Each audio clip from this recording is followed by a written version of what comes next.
With World War II now over and the 1940s coming to a close, these two cameras just didn't cut it anymore. I've already talked about this one, the Kodak 35 rangefinder, and this was its companion model, the rangefinderless Kodak 35.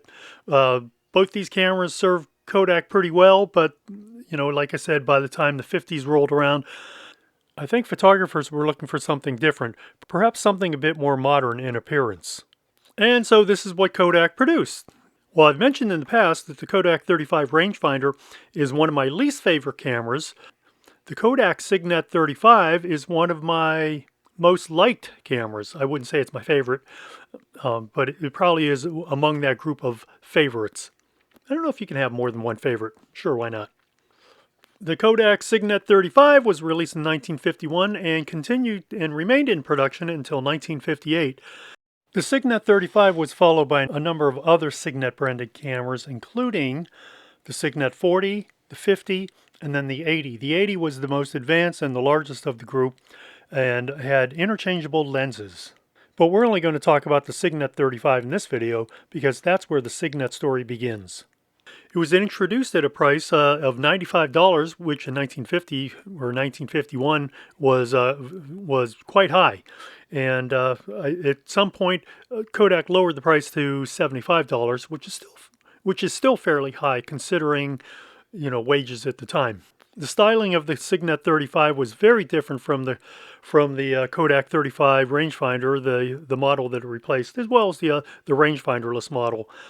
This had a fixed lens of 44 millimeters. This is a maximum aperture of 3.5, and it's fixed to a Kodak Synchro 300 shutter.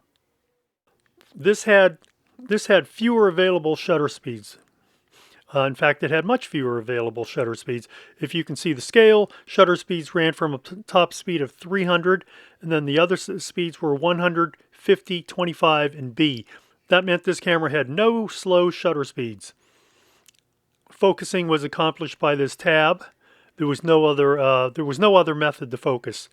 I suppose you could grab this the base of the lens here and try to focus, but in reality, no. You had to tension the shutter before each shot.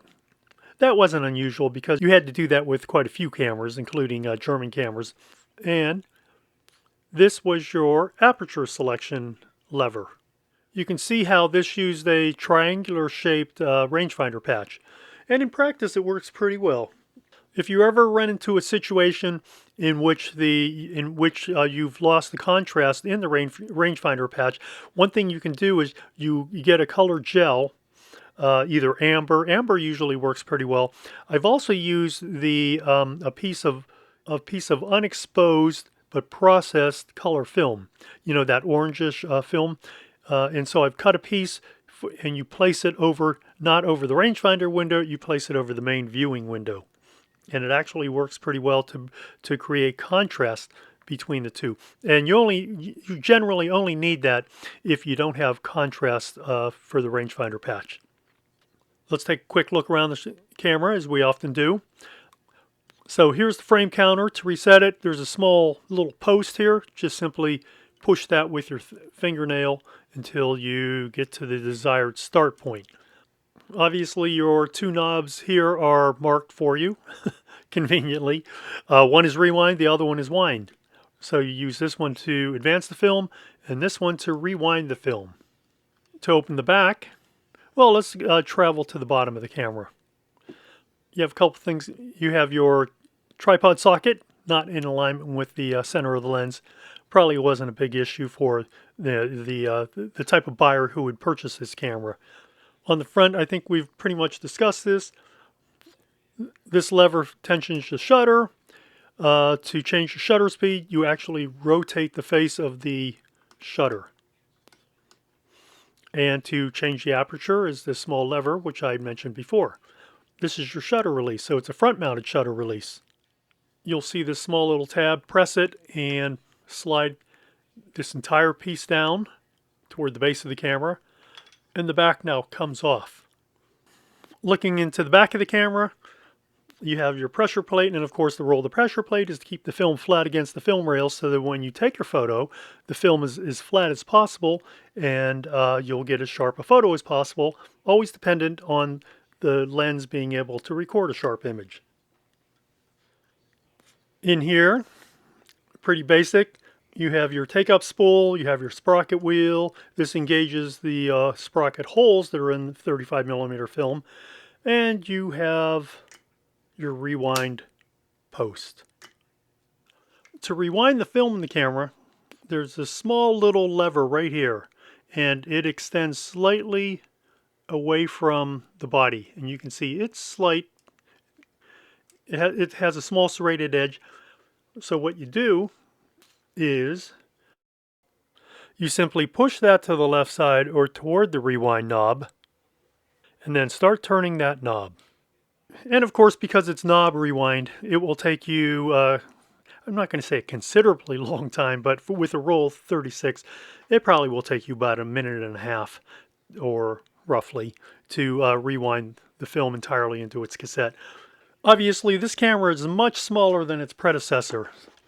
So comparing the two cameras with each other, they look like they're the same size, but they're not. The Signet might be slightly taller overall, but when you compare them back to back, you can see how much wider this camera is. And so where that makes a difference is if you have regular size hands, or what we call man hands. If you have man hands, this camera can feel small in your hands.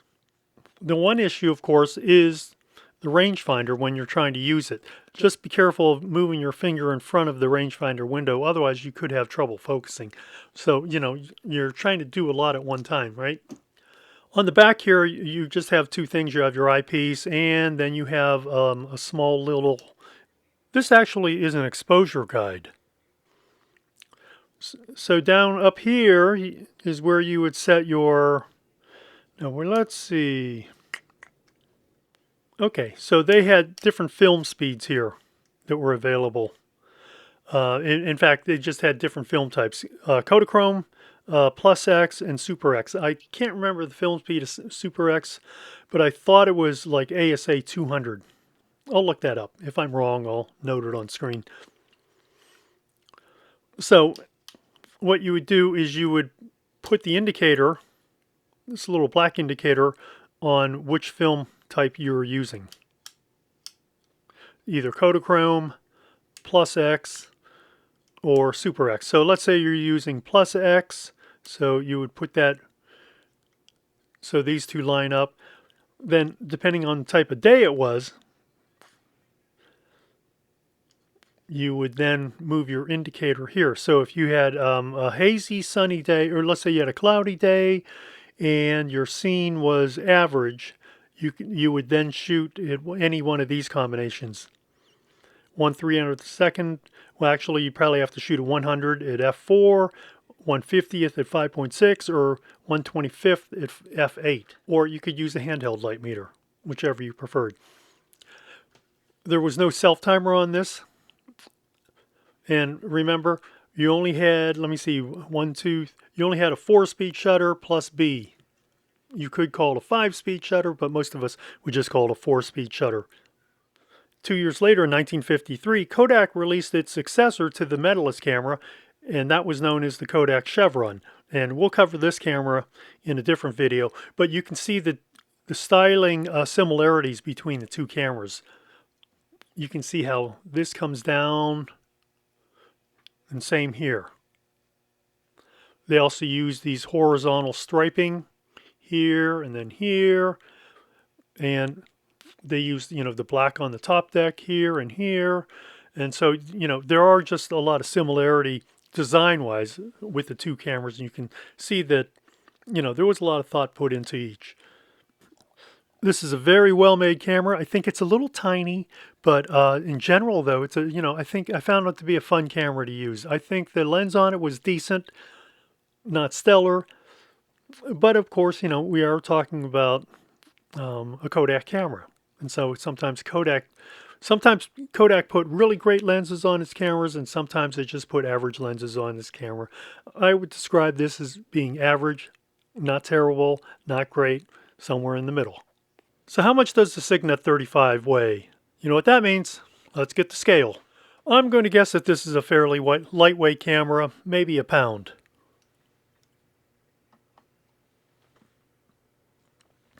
Well, look at that. The Signet weighs slightly more than a pound at 1 pound 2 ounces. So, still roughly a pound. So, if I was on The Price is Right, I'd be okay because I was under. So how would I rate the Signet 35? I'd give it a rating of 8.7 on a scale of 10. Of course, obviously these ratings are subjective and just my opinion. You might have a different opinion. This is my opinion about the camera. So here we have it.